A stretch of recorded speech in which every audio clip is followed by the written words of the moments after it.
Maintenant, quelques exemples pour illustrer le théorème précédent. 1 573 875 est divisible par 5 puisqu'il se termine par un 5. Et la somme de ces chiffres, donc 5 et 7, 12 et 8, 20, 3 et 7, 10, donc 35, 36 est divisible par 9. Donc 1 573 875 est divisible par 5 et 9. Comme 5 et 9 sont premiers entre eux, ce nombre est divisible par 45. Autre exemple, le produit de 3 antinaturels consécutifs, n fois n plus 1 par n plus 2, est divisible par 2 puisqu'il y a forcément un nombre pair, et par 3 puisqu'il y a 3 nombres consécutifs, donc il est divisible par 2 fois 3, qui est 6. Maintenant, un exercice très fréquent pour le bac, la résolution de l'équation diophantienne 7x moins 11y égale 3. On dit qu'elle est diophantienne parce que les nombres de l'équation et les inconnus sont des nombres entiers. Premièrement, recherchons s'il existe bien des solutions.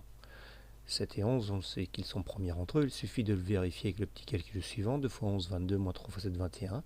Donc d'après le théorème de Bezout, 7 et 11 sont premiers entre eux. Et comme 3 est bien un multiple du PGCD de 7 et 11, l'équation a donc des solutions entières. Alors après, deux possibilités pour trouver un couple de solutions entières, soit le flair, ou soit la résolution avec l'algorithme d'Euclide, ou en utilisant la calculatrice. Je vous montrerai à travers les exercices comment on peut la trouver.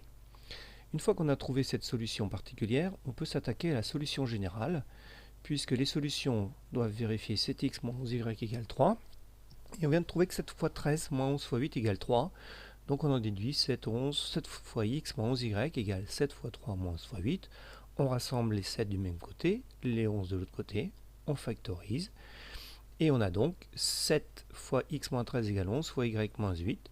Donc 7 divise 11 fois y moins 8, puisque 11 fois y moins 8, c'est 7 fois quelque chose.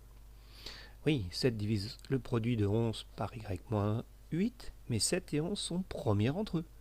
D'après le théorème de Gauss, eh bien 7 divise donc y moins 8, et donc on peut trouver un entier k, tel que y moins 8 égale 7k.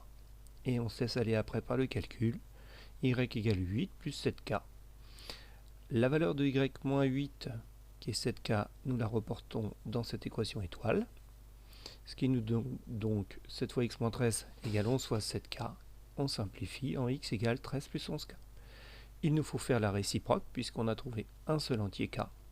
Donc on vérifie que pour tout x qui s'écrit 13 plus 11k, y 8 plus 7k avec le même k, eh bien que c'est une solution, ce qui s'avère exact après le calcul. Conclusion, les solutions de 7x moins y égale 3 sont tous les couples de cette